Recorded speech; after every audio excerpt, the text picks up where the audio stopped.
has been defined as the theater of manipulated objects.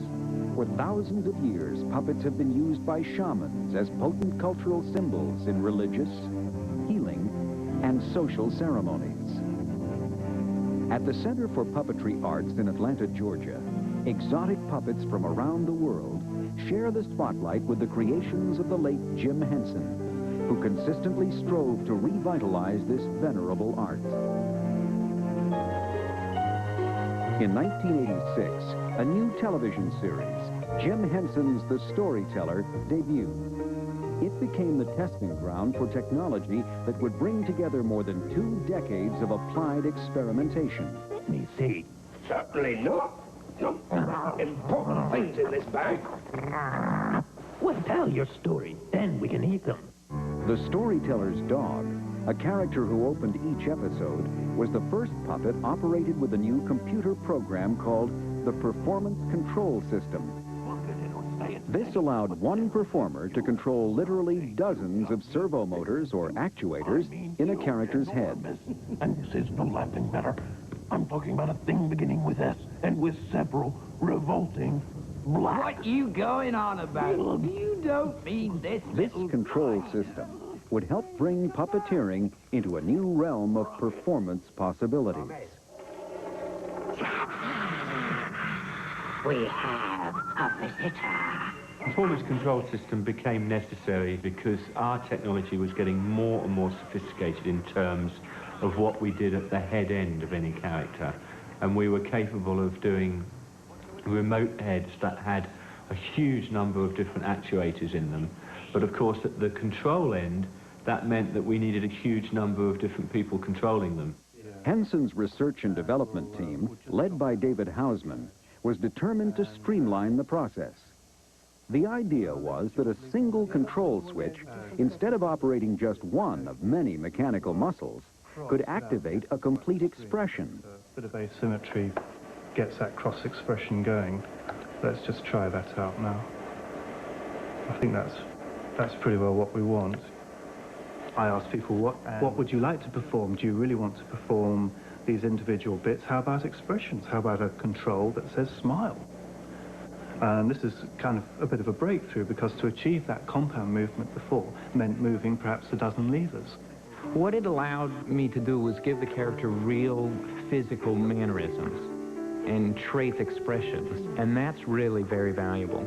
It allowed performers to perform from an emotional place rather than a technical place, which is much easier for performers.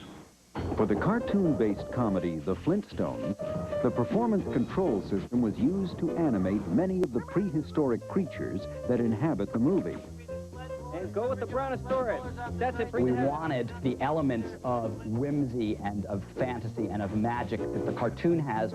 That's how we, from the very first, thought of the Hensons, because they are the industry leaders and the best at creating actual characters that you can have with you live on the set performing.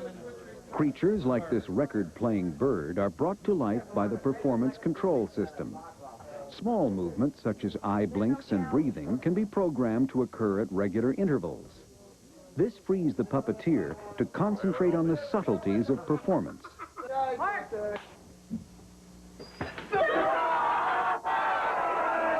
I guess, if anything, the puppeteer using the control system works as close to an actor as a director is used to, so he can just direct all his directions at the puppeteer and get what he wants out of the character at the other end. As their tools improve, the artists and technicians at Jim Henson's Creature Shop continue to find new challenges in their quest to bring inanimate objects to life. We're real perfectionists, so there are endless hurdles still to be overcome. It's hard to get a character to walk with weight. It's hard to coordinate the legs. It's hard to get a motor to move like a muscle. We love to do things that were impossible on the last project. Well, we're going to make it possible for the next project. And then you design tools to make that possible. Tragically, Jim Henson did not live to see his company's latest innovations. In 1990, after entertaining audiences for 36 years, Jim died of a sudden illness. But his legacy lives on. Well, he was always skipping ahead, just like we still do. So us taking big leaps and bounds, I think, is only what he would expect. I think Jim would love the situation that the industry is in at the moment. I mean, Jim was really always the first to make use of new technology. Pardon me, sir. From Jim's early hand puppets on Sesame Street, through the groundbreaking experimentation on Dark Crystal and Labyrinth, Jim Henson's Creature Shop has helped redefine the ancient art of puppetry. With wit, skill, and perseverance, these effects wizards turned cloth and rubber into fanciful personalities and enriched our lives with their own brand of movie magic. The property didn't say anything about this.